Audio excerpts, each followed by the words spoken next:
Quiet, please. Quiet, please.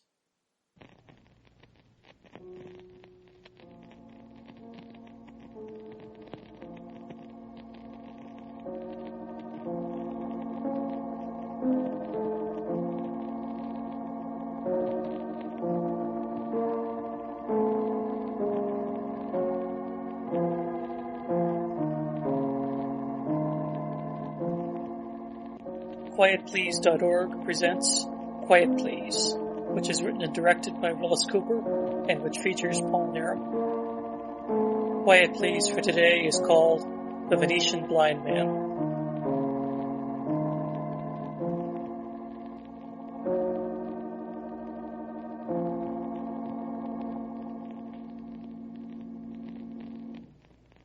Now, I very seldom make mistakes.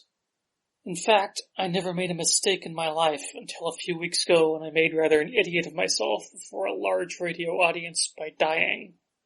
It embarrassed me to no end, as Mr. Ivor Lamb of London, England sometimes says, when I came to life again.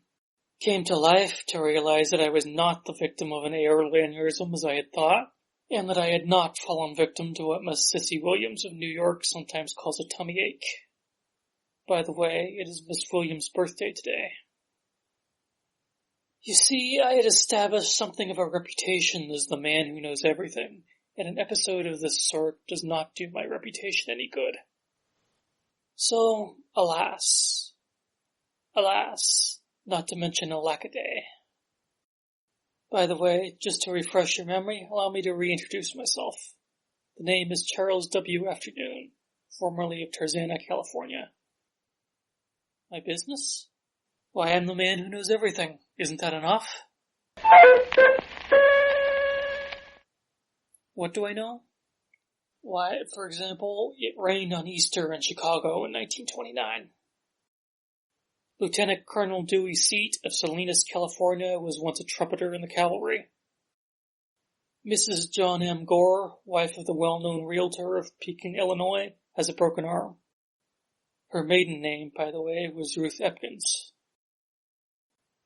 A pair of oversized rubbers in a closet in Mr. Willis Cooper's office were left there by the Reverend Julian Mattern of Perth Amboy, New Jersey. There is a small hole in your left sock. Mr. John P. Marquand, the eminent novelist, is under the impression that the Dunsburg automobile is a foreign car. Well, in fact, it was always manufactured in Indianapolis, Indiana. And Miss Cecile Tragasant, my beautiful secretary, is listening at the keyhole of my office door. I just wanted to know what I was going to say about you, Miss Tragasant. You have already heard. Yes, you may go out and get a cup of coffee and a piece of pineapple upside-down cake. Just a moment, Miss Tragasant.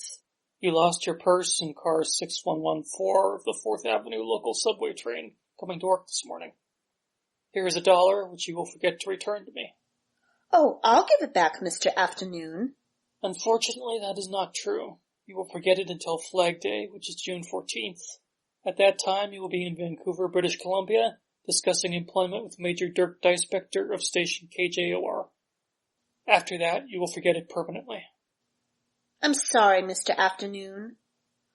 Now, if you will admit the gentleman who is waiting to see me. There isn't... Oh, yes, there is, Miss Tragasant. His name is Mikhail Palmasoni, although for reasons of his own, which I shall not go into, he prefers to call himself Mike Pampson. Yes, sir. Come in, Mr. Pampson. Grazie, signorina. Signor Afternoon, io voglio... I know what you want, Signor Palmasoni. Pampson. Help Mr. Pampson to a chair, Miss Tragasant. Thank you horribly. De nada, senor. That's Spanish, Miss Tragasant. Oh? Mr. Pampson is Italian. Really? Che va piano va sano, Mr. Pampson. Vuoi va sano, va lontano, signorina. Non è vero? Miss Tragasant doesn't know what that means, Mr. Pampson. It was the motto of her high school class, but she hasn't the faintest idea what it means. Did I swear? You may be excused, Miss Tragasant. And take an aspirin for your headache. I forgot my headache. I didn't. Thank you, Mr. Afternoon. Mr. Afternoon, are we alone? Except for the radio audience, Mr. Pampson. I had forgotten them. You must never forget them, Mr. Pampson. I have a matter of great importance to consult you about. I know what it is, Mr. Pampson. Oh, no, please. I know who you are, Mr. Pampson. Would you ask the gentleman at the organ to play a little louder, Mr. Afternoon, so that we will not be overheard? If you wish. Mr. Berman, will you play a trifle louder, please?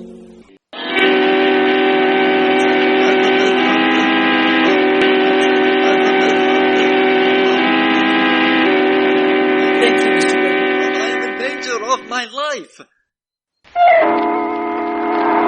You stopped too soon, Mr. Berman.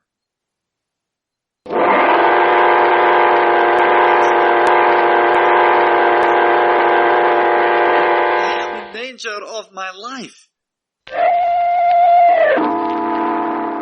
Never mind, Bert. By this time, we all know that Mr. Pampson is in danger of his life. Or rather, that he thinks he is. I am. Take it easy, Mr. Pampson. Orville is still in bed.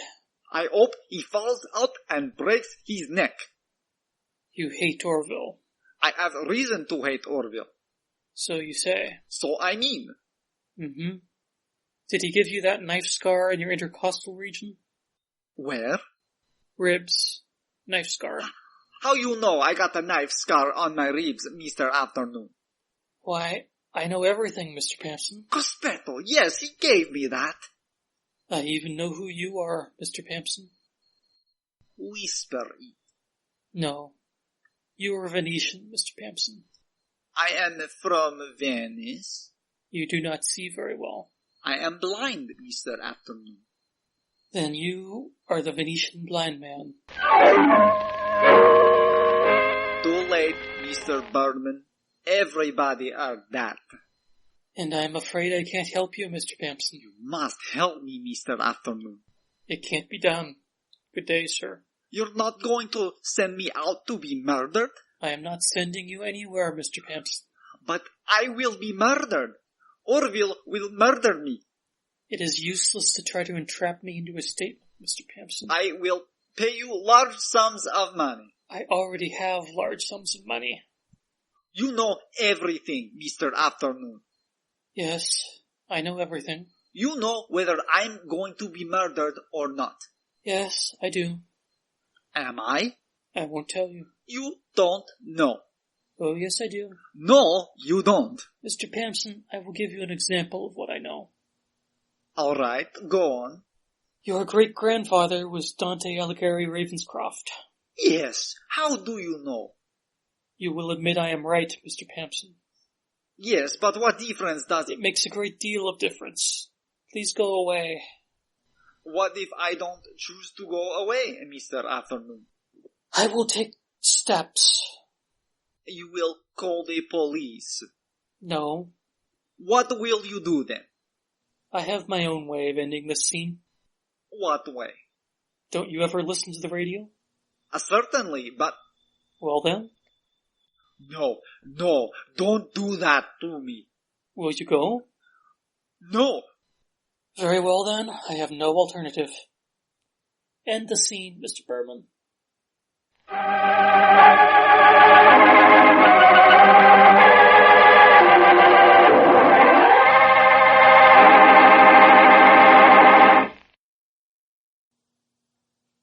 My, that was clever, Mr. Afternoon. I thought so. He was a scalawag, Mr. Afternoon. Yes. I just knew he was. I'll do the knowing around here, Miss Tregacenth. Yes, Mr. Afternoon. Do you know something, Miss Tregacenth? No, Mr. Afternoon. I think you're a very charming young woman, Miss Tregacenth. How nice, Mr. Afternoon. What would you do, Miss Tregacenth, if I kissed you? What am I saying? I know what you'll do. Lean over, Miss Tregacenth. Thank you. You're welcome, Mr. Afternoon. I know what you're going to do. What? Ask me to kiss you again. Please do, Mr. Afternoon.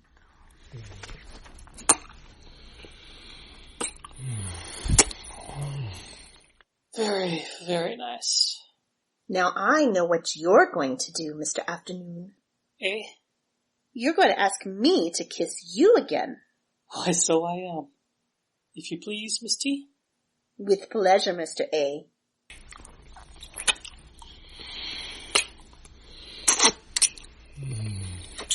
Oh, darn it. Why, what's the matter, Mr. Afternoon? The telephone's going to ring. Who is it? The Venetian blind man. Again? Hello, Charles W. Afternoon speaking. Yes, Mr. Volcano. I thought his name was Pampson. I know, Mr. Volcano. I know, Mr. Volcano. You don't have to tell me that, Mr. Volcano. I know it. Yes, goodbye. Mr. Afternoon, I thought his name was Pampson. Volcano. The phone's going to ring again. Is it? Hello, bud. How are... No. I'm glad you're feeling fine. Yes, of course I read your article in the Atlantic Monthly. I enjoyed it very much, but... Why, Mr. John B. Stetson University is in Deland, Florida, and there are those who love it. You're welcome, bud. That was Bud. Bud Volcano? Bud Berry. Tell me something, Mr. Afternoon. All right. The county clerk of Polk County, Minnesota in 1925 was Minnie Ibo. A2 of the 52nd Troop Carrier Wing in the last war was Lieutenant Colonel Bryce P. Disk Jr., whose father is a retired brigadier general. Mr. Ralph Morgan of Bay City is coming to New York on June 1st. If you have 6 cups and 6 saucers in 6 different colors, they can be arranged in 720 different combinations. If you had 10 of each, you could arrange them in 3,627,800 combinations. They load fresh-caught mountain trout on the Santa Fe Chief at La Junta, Colorado. No. They do too. That isn't what I wanted you to tell me. I know. Well, tell me then. Do you love me? There's somebody at the door, Miss Drugseth. Oh, pooh. Oh, pooh again. Who's that? The Venetian blind man. Oh. Let him in, please, Miss Drugseth. I don't understand how he can be. How do you do? Good day, Mr. Volcano. Buonasera. Why, he's not blind, Mr. Afternoon. I have eyes to see you, beautiful young lady. Will you sit down, Mr. Volcano? Thank you. Well, Mr. Volcano. You know everything, Mr. Afternoon. Yes, sir. Do you know who I am? Yes. I am the Venetian blind man. He isn't blind, Mr. Afternoon. He's looking right at me. I know, Miss Drugseth. What I want to know, Mr. Afternoon, is... whether Orville is going to murder you. Why, that's what the other Venetian blind man wanted to know, isn't it? How did you... Oh, you were listening at the keyhole. Yes, sir. What other Venetian blind man? He was really blind. Mr. Mike Pampson, who claimed that he was the Venetian blind man. I never heard of him. Nevertheless. Be still, Miss Drugseth. Yes, sir. I want to know if Orville is going to murder me. I won't tell you. I want to know. I won't tell you. Who's Orville? You tell her, Mr. Volcano. Orville's the boss. Boss of what? Boss of the criminal underworld, Miss Drugseth. He murders people? Yes. Oh. Is he going to murder me? I refuse to answer that question. Oh, come on. Mr. Afternoon said no. Mr. Volcano, you will tell Miss Drugseth the name of your great-grandfather. His name is Cesare Borgia Nuno. Make a note of that, Miss Drugseth. All right. Cesare. How do you spell Cesare? Oh, Why do you ask that, Mr. Afternoon? Because I know the name of the great-grandfather of the Venetian blind man. Where? I will know it when I hear it. My great-grandfather's name was Cesare. Miss Tregasenth, the Venetian blind man is believed by the police to be the sinister henchman, the killer, for Orville, who is sometimes known as the Decorator. yes, sir. That's a me. Mr. Pamson said it is he. He ain't. Isn't. Mr. Afternoon, why would Orville murder this gentleman, or the other gentleman for that matter? You tell her, Mr. Volcano. Don't you know? Certainly I know. Well, because he knows one of us is a phony. You mean one of you isn't the Venetian blind man? That's right, lady. Listen, I'm a him. I know all about the Venetian blinds. Look, they're a bunch of flat sticks. They got strips to hold them together. They go up and down when you pull at the string, like this. That's right. So I'm him. Mr. Pamson said he was. He ain't. Isn't. Mr. Pamson is from Venice. And he's blind. He says he is. He fell over the rug. You fell over the rug this morning. No, that's right. You're going to fall over it in about 5 minutes. Oh no, Mr. Afternoon. You wait and see. Listen, Mr. Afternoon. Does this Pamson know I'm here? Of course. How does he know that? He's got a radio, hasn't he? Mr. Afternoon means that he's listening to us on the radio. Yes, huh? Well, I'll fix that.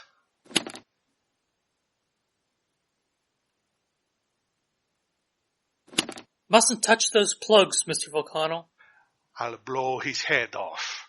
Really, Mr. Volcano? I'll fill him full of holes. Maybe he'd fill you full of holes. Mr. Volcano, is it? Volcano. Like Mount Vesuvius? Worse, I'll burn him down. Be careful, Mr. Volcano. He can hear you. All right. If you're listening, what's his name? Pamson. Which? Pamson. P-A-M. All right, Pamson. If you're listening, listen to this. You show up, I'll fill you so full of bullets, 8 men and a boy won't be able to pick you up. You hear me? I'll cut your neck from here to here. I'll murder you, Pamson. You hear me? Be careful, Mr. Volcano. Yes, do. Listen, Pamson. I dare you to come face me. I dare you, Pamson. You hear me? Roger. Who said that? I said, who said that? I think it was Mr. Pamson. Well, Do you know what's going to happen, Mr. Afternoon? Certainly I know. what? Oh boy. Is he coming here, Mr. Afternoon? He certainly is. Well, How's he going to get here? My goodness, don't you hear the music? Yes, but... Yes, but Listen. Look. who are you? Who are you? I'm the Venetian I'm the blind man. Venetian blind man. You are not. You are not? I am. I am. Gentlemen, gentlemen. Listen, Pamson, Sir? I'm mean. So am I, Volcano. I kill people. I bet I've killed more people than you have. How many? 12. Yeah, I killed 14. Well, you never killed your cousin. I did so. Well, my second cousin. I'm going to kill you. Well, I'm going to kill you.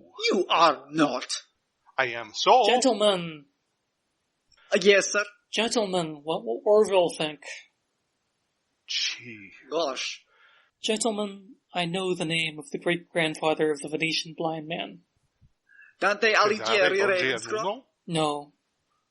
No. No? No. Mr. Afternoon says no. Well, gee. Yeah, gosh.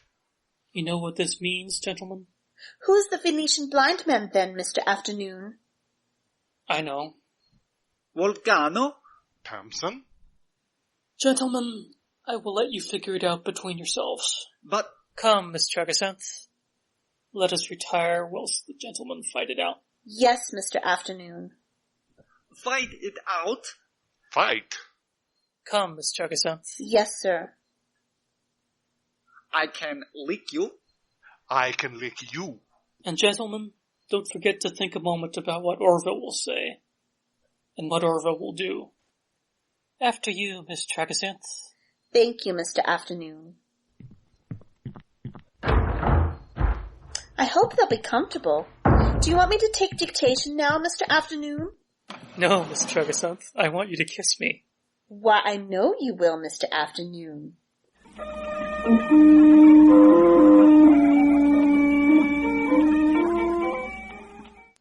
Well, what do you know? Why, darling, I know when it's 12 o'clock in New York, it's 8 p.m. in Oslo. And I know that aspirin is acetylsalicylic acid ester. And I know that television is here to stay. And that Norman Foster, the movie director, is married to Sally Blaine. And Loretta Young is her sister. And I know that there's a hotel in Montgomery, Alabama called Jefferson Davis. And I know that Alan Craig, the advertising man, was once a song and dance man. And I know that Burgess Meredith's first name is Oliver. And that you can get genuine Schweppes ginger beer in this country again. And I know that Lieutenant Commander M.C. Kelly's name is Michael Collins. And Pete Martin's office is in room 300 at the RCA building in New York. And Do you know what those two Venetian blind men are going to do in the other room? certainly I know. They're awfully quiet. They're talking. They'll figure it out. What will Orville do to them, Mr. Afternoon? Orville won't do anything. Won't he? Oh no, they'll do it themselves. Do what? Listen, Music. it's Burt Berman again. He's playing sad music. Wait.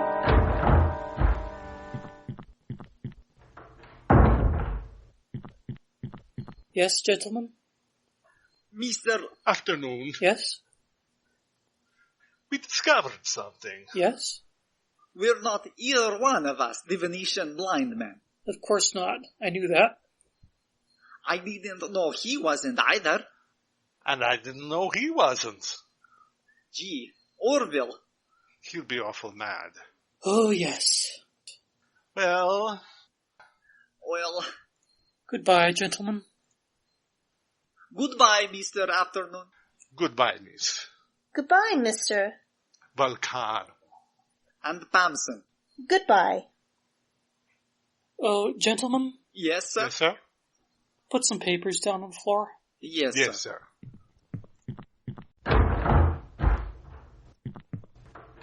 Papers?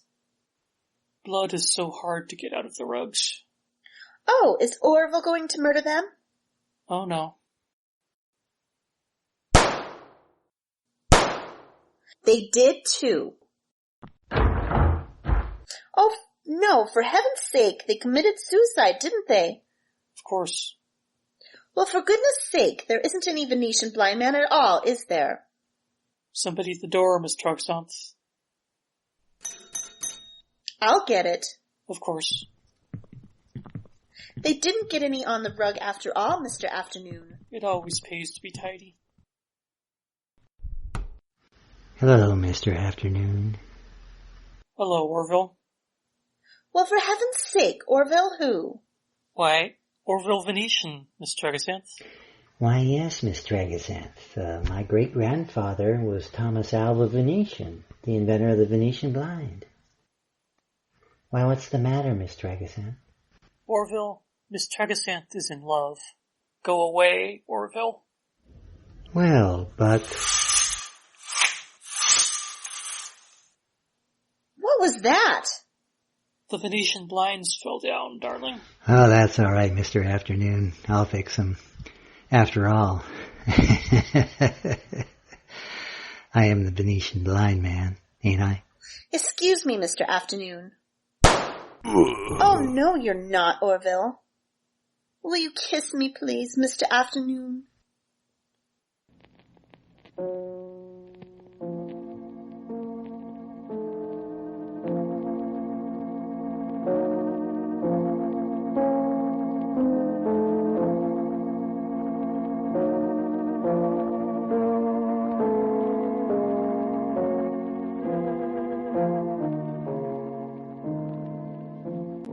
The title of tonight's Quiet Please story is The Venetian Blind Man. It was written and directed by Willis Cooper. And Mr. Afternoon, the man who talked to you, was Paul Nerum. And Lindsay Townsend was Miss Dragasanth. Timpson was played by Jeff Lovisi. And Volcano was John Allen Gauntz. Orville was Paul Moss. The music for Quiet Please is obviously by Albert Berman. Now for a word about next week, here is our writer-director, Willis Cooper. Before I tell you about next week's story, may I remind you that next Sunday only, Quiet Please will be heard at 3:30 p.m. Eastern Standard Time, 2 hours earlier than usual. I hope you'll listen to the story I have for you about the big strike. And so until next week at this same time, I am quietly yours, Ernest Chappell.